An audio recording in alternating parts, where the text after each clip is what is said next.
মুন্সিগঞ্জের মীরকাদিম আড়তে রূপালী ইলিশের ঝিলিক হাঁকডাকে হচ্ছে বিক্রি। শরতে সরবরাহ বৃদ্ধি পেলেও একদিনের ব্যবধানে ইলিশের দাম বেড়েছে কেজিতে ৩০০ টাকা পর্যন্ত। সোয়া কেজি ওজনের ইলিশের দাম পড়ছে কেজি প্রতি ২৩০০ টাকা, আর ৪০০ গ্রামের ইলিশ বিক্রি হচ্ছে ৫০০ টাকা কেজি দরে।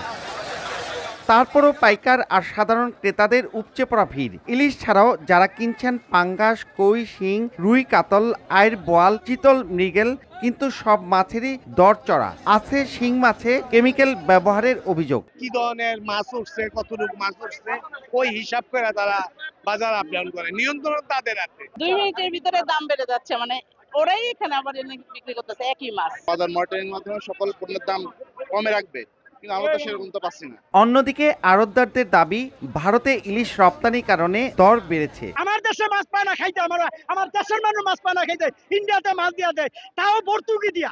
এই অঞ্চলের সর্ববৃহৎ আড়তটিতে মাছ আসে 15 জেলা থেকে। প্রতিদিনের এই হাটে 2 থেকে 3 ঘন্টায় বিক্রি হয় প্রায় কোটি টাকার মাছ। মুন্সিগঞ্জের মীরকাদিম থেকে নাসির উদ্দিন উজ্জ্বল, সময় সংবাদ।